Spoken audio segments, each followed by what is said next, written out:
Hey there, and welcome back to the deep dive. Good to be here. Tonight we're diving into something I think many of us deal with pretty often. What's for dinner? Ah, the eternal question. Exactly. And specifically, we've got this source you found. It's a script, right? From a show called Fork and Fry. Yeah, and it features this recipe for a chicken casserole fajita.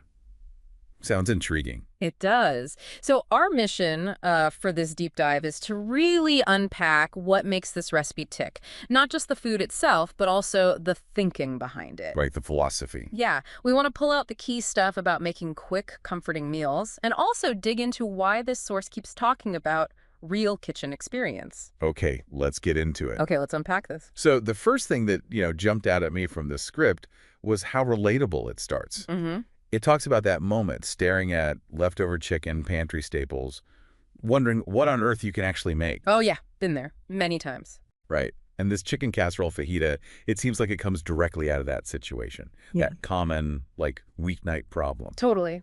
It feels like it was born from just needing something, but the idea itself sounds pretty smart. Genius, even. How so?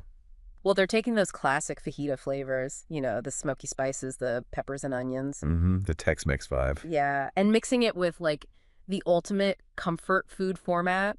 Yeah. A casserole, creamy, cheesy. Okay, I see where you're going. You've got the shredded chicken, instant rice, which probably soaks everything up nicely. The binder, the soup. Right, that creamy soup thing. And then, crucially, bubbly cheese on top. It just hits all those cozy, satisfying notes.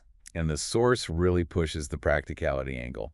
Hard. Like how? Well, they talk about it being basically a one-dish meal. And Yeah. get this, around 10 minutes of actual hands-on prep. Oh, 10 minutes prep time. That sounds optimistic. Maybe. But that efficiency, they argue, isn't just luck. It's deliberate, based on knowing how people actually cook when they're busy. Okay, 10 minutes prep. How do they say that works without it tasting like, well, cardboard? What are the tricks? Well, it leans heavily on using things that are already cooked, like that leftover chicken, Right, saves a step. and ingredients that work fast, like instant rice that cooks right in the casserole. Ah, okay. No separate pot. Exactly. Yeah. The main work is just quickly sautéing the veggies up front. After that, it's mostly just assembly.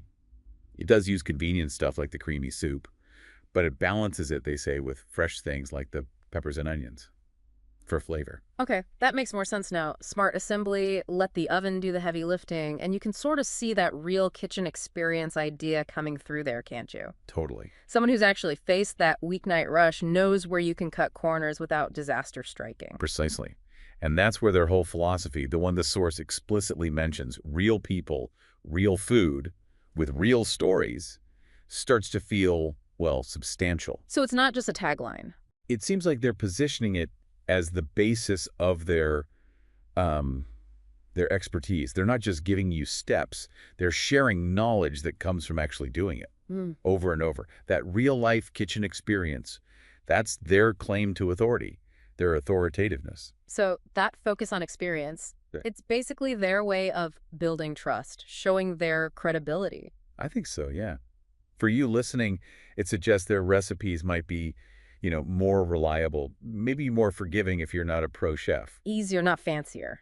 I think they said that. Yeah, exactly. It builds trustworthiness because it feels like it's coming from someone who's tackled the same stuff you do in your own kitchen. It's practical knowledge, stuff you can actually use. It feels like they value recipes that work for the cook, adaptable, not demanding absolute perfection. They even mention adding corn or beans. Right. That flexibility screams tested in a real kitchen, doesn't it? Right. Where you use what you have. Yeah, it really does. So yeah, that chicken casserole fajita is kind of a perfect example of that whole approach. Familiar stuff combined in a way that's quick, comforting, and reliable because it's, well, road tested.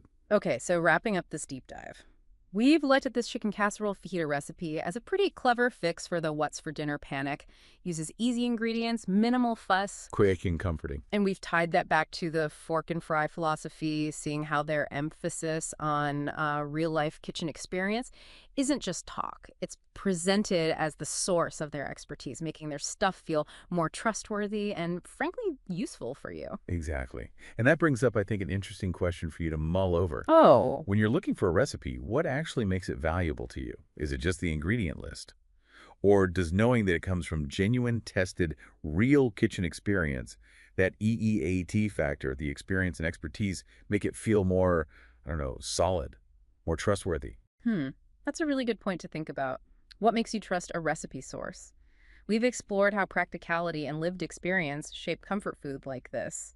We'd definitely love to hear your thoughts on this. Yeah, continue the conversation. You can find the actual chicken casserole fajita recipe details we talked about and see more of their approach over at www.forcanfry.com. That was our source today. And please do connect with us on our social media pages.